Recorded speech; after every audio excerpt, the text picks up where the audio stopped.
ಅರ್ಹ ಕಾರ್ಮಿಕರನ್ನ ಅನರ್ಹಗೊಳಿಸಿರುವುದನ್ನು ಖಂಡಿಸಿ ಮತ್ತು ಕಾರ್ಮಿಕರ ಬೇಡಿಕೆಗಳನ್ನು ಈಡೇರಿಸಬೇಕು ಎಂದು ಆಗ್ರಹಿಸಿ ಪಟ್ಟಣದ ತಹಶೀಲ್ದಾರ್ ಕಾರ್ಯಾಲಯದ ಎದುರು ಕಾರ್ಮಿಕ ಸಂಘಟನೆ ವತಿಯಿಂದ ಸೋಮವಾರ ಪ್ರತಿಭಟನೆ ನಡೆಸಿ ಜಿಲ್ಲಾ ಕಾರ್ಮಿಕ ಇಲಾಖೆ ಅಧಿಕಾರಿಗಳಿಗೆ ಮನವಿ ಸಲ್ಲಿಸಲಾಯಿತು.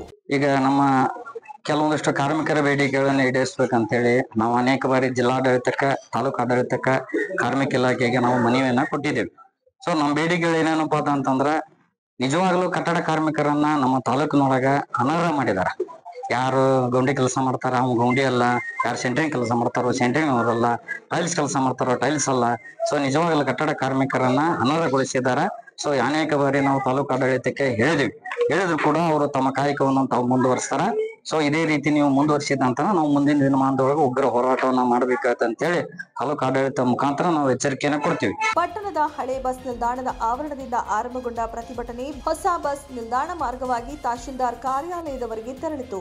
ಮನವಿ ಸ್ವೀಕರಿಸಿದ ಜಿಲ್ಲಾ ಕಾರ್ಮಿಕ ಇಲಾಖೆ ಅಧಿಕಾರರು ಬೆಂಗಾವಲಿ ಮಾತನಾಡಿ, ಜಿಲ್ಲೆಯಲ್ಲಿ ಬಹಳಷ್ಟು ನಕಲಿ ಕಾರ್ಮಿಕರು ಗುರುತಿನ ಚೀಟಿಗಳನ್ನು ಪಡೆದಿದ್ದು ಅರ್ಹ ಫಲಾನುಭವಿಗಳನ್ನು ಗುರುತಿಸಿ ಅವರಿಗೆ ಸರ್ಕಾರದ ಸವಲತ್ತುಗಳನ್ನು ಒದಗಿಸಲಾಗುವುದು ಎಂದರು. ಯಾಕಂತಂದ್ರೆ ಈಗೆಲ್ಲ ತಮಗೆಲ್ಲ ಗೊತ್ತದ, ಸುಮಾರಷ್ಟು ಜನ ನಕಲಿ ಕಾರ್ಮಿಕರು ನಮ್ಮ ಹಾವೇರಿ ಡಿಸ್ಟಿಕ್ ಒಳಗ ನೋಂದಾಯಿತರಾಗಿದ್ದಾರೆ ಅಂತ ಗೊತ್ತದ.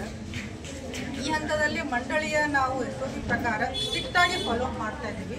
ಪ್ರತಿಯೊಂದನ್ನು ನಾವು ವೆರಿಫಿಕೇಶನ್ ಮಾಡಿನ ಅಪ್ರೂವ್ ಮಾಡ್ತಾ ಇದ್ದೀವಿ.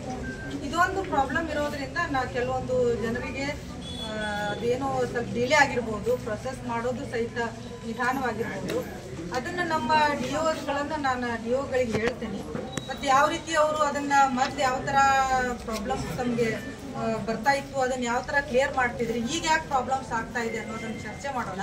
ಮತ್ತು ಮುಂದಿನ ದಿನಗಳಲ್ಲಿ ಇಲ್ಲೇ ತಾವು ಒಂದು ಅಸೋಸಿಯೇಷನ್ ಅಥವಾ ಏನೋ ಒಂದು ಮಾಡಿದ್ರೆ ಬಗೆಹರಿಸ್ಕೊಳ್ಳೋಣ ಅಂತ ಹೇಳ್ತಾ ತಮ್ಮ ಮನವಿಯನ್ನು ತಗೊಳ್ತೇನೆ. ಮತ್ತು ಅದನ್ನು ಮೇಡಮ್ ರಾಜ್ಯ ಕಟ್ಟಡ ಕಾರ್ಮಿಕ ಹಿತರಕ್ಷಣಾ ವೇದಿಕೆ ಅಧ್ಯಕ್ಷ ಫಕೀರೇಶ ಶಿಗ್ಗಾವಿ ನೇತೃತ್ವದಲ್ಲಿ ನಡೆದ ಪ್ರತಿಭಟನೆಯಲ್ಲಿ ಶಿಗ್ಗಾವಿ ತಾಲೂಕಿನಲ್ಲಿ ಅರ್ಹ ಕಟ್ಟಡ ಕಾರ್ಮಿಕರನ್ನ ಅನರ್ಹಗೊಳಿಸಿರುವ ಕ್ರಮ ಖಂಡಿಸಲಾಯಿತು. ಹಮಾಲರು, ಬೀದಿ ವ್ಯಾಪಾರಸ್ಥರು, ಆಟೋ ಕಾರಿನ ಚಾಲಕರು, ಮನೆ ಕೆಲಸಗಾರರು, ಟೇಲರ್ಸ್, ಇತರ ಅಸಂಘಟಿತ ವರ್ಗಗಳಿಗೆ ಕಾರ್ಮಿಕ ಇಲಾಖೆಯಿಂದ ಗುರುತಿನ ಚೀಟಿ ಒದಗಿಸಬೇಕು.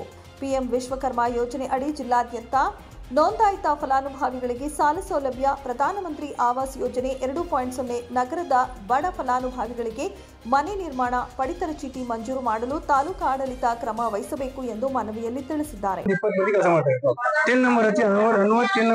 ಎಲ್ಲಾರ್ದು ಕ್ಯಾನ್ಸಲ್ ಆದವು. ಆದ್ರೆ ಲೇಬರ್ ಪಕ್ಕ ಲೇಬರ್ ನಾವು ಸೆಂಟ್ರಿಂಗ್ ಕೆಲಸ ಮಾಡಿದ್ರೆ ಆಗ ನಾವು ಮತ್ತೆ ಅವ್ರು ಏನಂದ್ರು ನನಗೆ, ಇಲ್ಲ ಅವ್ರು ಎಲ್ಲಾರ್ದು ಲೇಬರ್ ಬಹಳ ಮಂದಿ ಆಗ್ಯಾವ ಅಂತ ಹೇಳಿ ಕ್ಯಾನ್ಸಲ್ ಮಾಡಿ ಅಂತ ಹೇಳಿ ಅವ್ರು ಕ್ಯಾನ್ಸಲ್ ಮಾಡಿದ್ರು. ಆಗ ನಾವು ಟಿನ್ ನಂಬರ್ ಹಚ್ಚಿ ಕಾಂಟ್ರಾಕ್ಟರ್ ಎಲ್ಲಿ ಕೆಲಸ ಮಾಡ್ತಾರ ಅವ್ರು ಟಿನ್ ನಂಬರ್ ಹಚ್ಚಿ ನಾವು ಕೂಡ ಅವ್ರಿಗೆ ಮನಿ ಮಾಡಿದ್ರೆ ಅವ್ರು ಇನ್ಸ್ಟಾಲ್ ನಮ್ಗೆ ಹೊಳ್ಳಿ ಬಂದಿಲ್ಲ.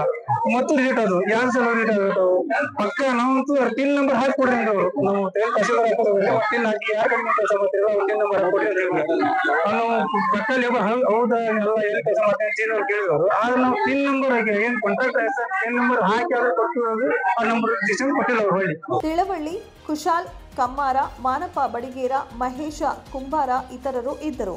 Suresh Yaligara, 9 live news, Shiggavi.